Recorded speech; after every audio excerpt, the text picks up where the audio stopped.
on, let's have Mazin from the men's room. This is starting to feel like it's got a bit of a theme to it, doesn't it? A little bit. We have. A little bit. You need to sort of expose yourself a little bit excuse more. me? Yes, It's not that sort of men's room. No.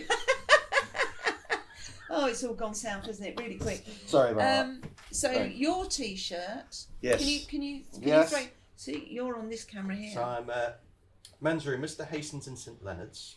Who did that brilliant logo? Well, there's a story behind it, Okay. if I may. Yeah. Once upon a time in Hastings, 3 years ago, Yeah. East Sussex Council and HVA, Hastings Voluntary Action, put out a call to action for a men's health project that was going to be funded. So they sort of invited a whole load of people on a Tuesday morning at the meeting room down in Hastings to basically come together and sort of see if we could build like a report-based kind of initiative for men's health in the Hastings area. So I turned up and 4 other men turned up and 35 women turned up. So Okay. I sat there thinking, Oh. this is endemic of Yeah. why men don't really kind of like address their own kind of anxieties, their Absolutely. mental health issues, and even trying to help themselves kind of be better men. And women think they have to fix it. Women are far more empathetic Yeah. to, kind of, That was addressing nice. problems That was nice straight and on. good. Yeah. Yeah, well, it's true. My wife told me I should say that. But no, it's very true. And I think what that meeting kind of what ended up, I just said, you know what, I'll help, right? And I think part of what I wanted to do, initially was to kind of like, find something for myself to do, give back to community and that. maybe help myself in a certain way as well as feeling a bit lost, a bit midlifey. So I kind of engaged with Hastings Voluntary Action. We built like 5 or 6 kind of groups that were coming together to kind of explore how do we get out to these guys? How do we kind of like get out to men to kind of give them some advice and to sort of provide some links to things that already exist? There are already a number of things like, Ben's Band of Brothers already existed. Yeah. There were other, other kind of avenues that were support mechanisms and support places that men could go to in Hastings. No one knew about them because we're not really kind of They need together. joining up, don't they? Yeah. Otherwise they become isolated Totally. little islands. Yeah. So going back to the logo, one group that we sort of brought together were building almost like the template of how we should try and deliver this project, and another group were building a template around marketing.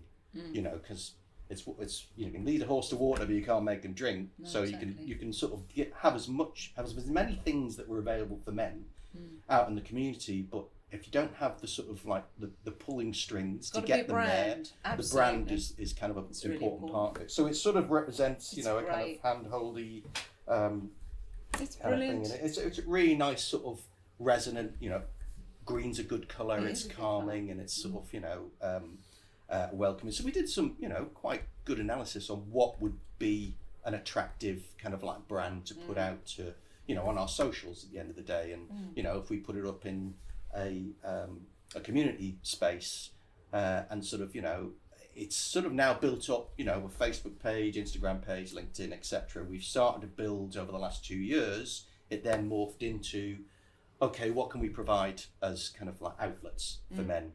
And we came up with a couple of things where we engaged with other more national kind of concerns. One, which is this talk club motif. I've come fully branded today, by the way. Right. And my underpants are something different. We'll come to that later. So talk club is like this national men's mental health program. It's got about 140 groups in the UK. Wow. And there was already one in existence at Hastings Direct. So Hastings Direct are really like, not, kind of advertising Hastings Direct, but Hastings Direct, go to them for your insurance.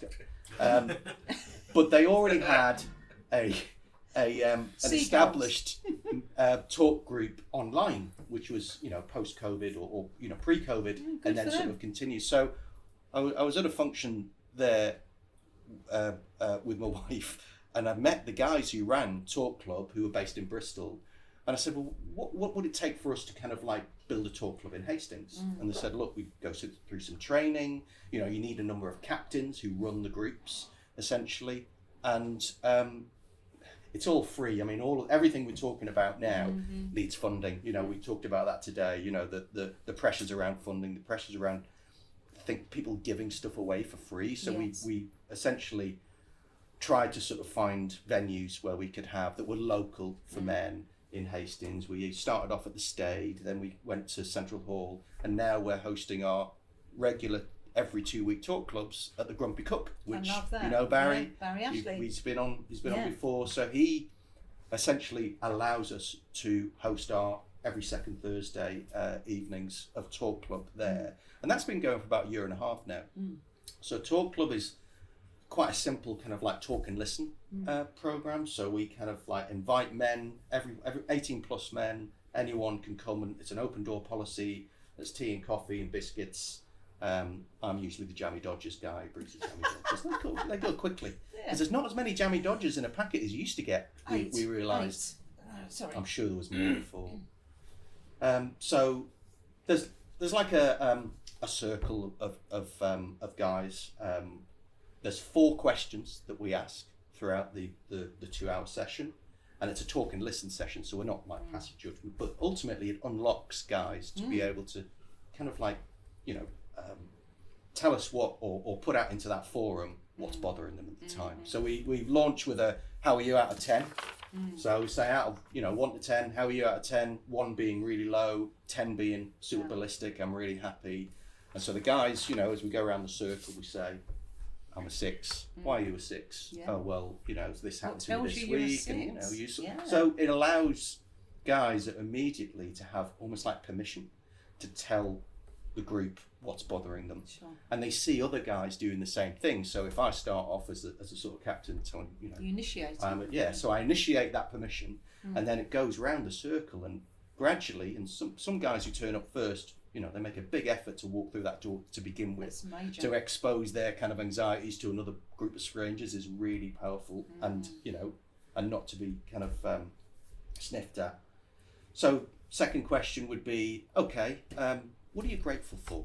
What are you grateful for? You're grateful for your family, you're grateful for your relationships, you're grateful for, you know, something that happened at work, are you grateful for, you know, kind of seeing something great on TV, spending time with your kids, that sort of thing goes round. And then you take a nice coffee break, because you always have to, well, you've got to get to those Jammy Dodgers, because they go quickly.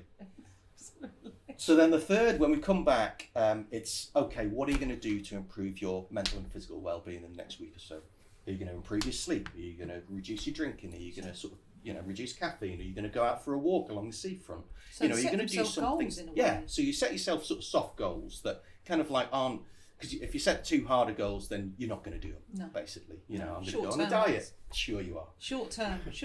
Yeah, totally. So things that are achievable, and then you sort of revisit it in a couple of weeks or don't. So you don't put that pressure on yourself, but at the end of the day, you give yourself some sort of targets that you want to kind of achieve. I love that. And then the last thing is we go around and say, okay, after this 2 hours of talking, what's your exit number? You know, out of 10, if you came in at a 6, what are you going out on? I love that. And in every single instance, the number's higher. Yeah. Every single instance. I've got guys that come in at a 2 and that go out on a 5 or a 4, and you think, well, that's an improvement. That's you feel twice as better as you did when you walked in. Yeah, exactly. And some guys come in very low.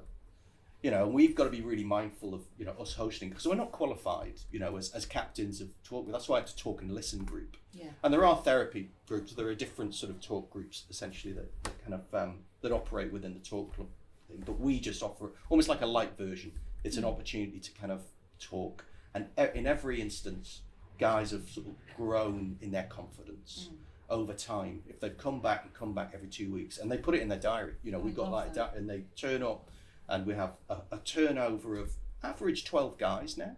Wow. But we want more. We want to start talk clubs in St Leonard's, in Bexhill, in other parts of Rother, and also in rural isolation areas. Yeah. You know, Ben was talking about isolation.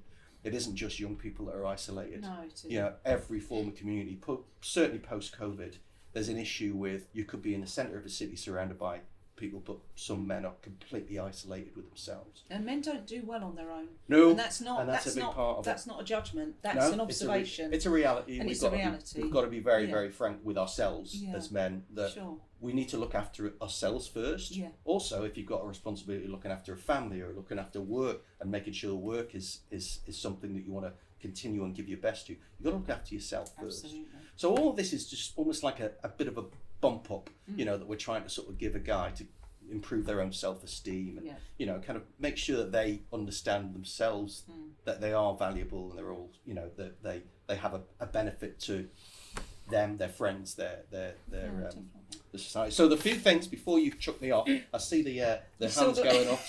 So a few things I want to kind of advertise. Yep. Obviously, men's room. Yeah. We really want more guys to engage. We want to, build more captains to run these groups. We want to build a kind of community that sort of self-serves itself. So once you throw that sort of pebble into the pond that we've done, we want the ripple effect to kind of like happen. And it has been happening in Hastings. It's been a really amazing thing. One of the results of this, last year we delivered this project, which is Baton of Hope, which was a suicide prevention tour that was a national tour. And by kind of fate, I suppose, I met the founder, Mike McCarthy, whose son took his life in his 30s. And he created this charity to kind of, build up a kind of a support mechanism for people who felt like they, had suicidal thoughts or tried to enact them. So it was an amazing event that the community of Hastings delivered, and it was just probably the most proudest, moment of, Charlie and I were involved with it. Charlie's sitting behind me, he's one of the other directors of our CIC. We delivered this project, and it was one of the most profound kind of moments, I think, in my life.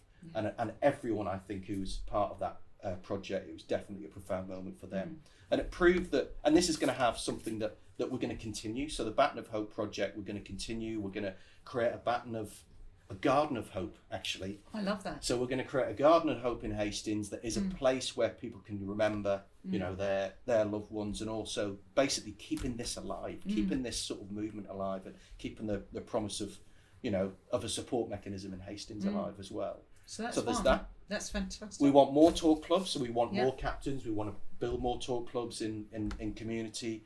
And we're also, as a sort of umbrella group, and this is where we support people like Band of Brothers, Ben and Band of Brothers, and Seaview, and kind of all the other kind of mental health projects that run in Hastings, and that potentially need a bit more advertising, a bit more support. Yeah, we'll sort of be that umbrella group. So the website that we have is mensroom.community. Careful when you put that into a search engine, men's room, because you might come up with something slightly different. But make sure you add community. Community, mensroom.community. There's no org or UK or anything, just mensroom.community it is. So that has a calendar of events that we support. So we support all sorts of things around the Hastings and Rother area.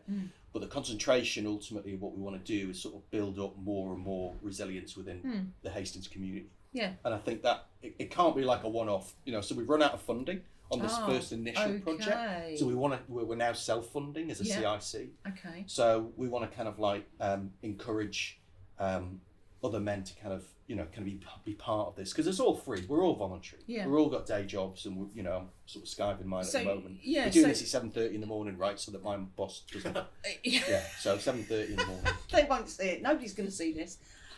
So if you are a man who can see value in this, all men will be able to see value in this, and you've got a company, you could donate to Men's Room. Absolutely, yeah. So it could be a small amount every month, or a large amount that is a tax deductible expense. Oh, very good, very good. So yes, and so it doesn't actually impact on you, but what you do is we're moving the money around, which we always talk about every week. We're always moving the money around. So yeah, and I think one of the most absolutely one of the most valuable things is time. Time is even more valuable than money. So men giving their time, men and women, by the way. We've got on our board of directors, we've got men and women. So that the fact is that women are just as affected by men's mental health as men are. Women can be included. Totally. Yeah. Nice. And part of what this whole journey's been in the last 2 or 3 years is that sort of it's kind of everyone helping, across the board, because everyone is affected by men's mental health because of the relationships that men need to almost sometimes improve upon. Absolutely. Because a lot of potentially the victims of of men's mental health is their partner, is their mother, is their sister. Absolutely. And we get more women actually recommending their husbands and sons and That's brothers. why you had that great big gap, you know, the different ratio you got. I'm doing this. The small amount of men, but a lot of women who are impacted. Yes, totally. So that's a really important factor of it. We're multi-inclusive, as it were. I love that. Multi-inclusive. Yeah. It's even bigger than inclusive. Oh, it's multi-inclusive. So, Maz, I've just invented that. New word. So, thank you so much. So, you've told us where to find you on socials. Yes. And I love this. We're so lucky to have this provision. Good, isn't it? Thank you, darling. No, thank you. Thanks for the opportunity to come on. Yes. And thank you, everyone. It's been really good for you.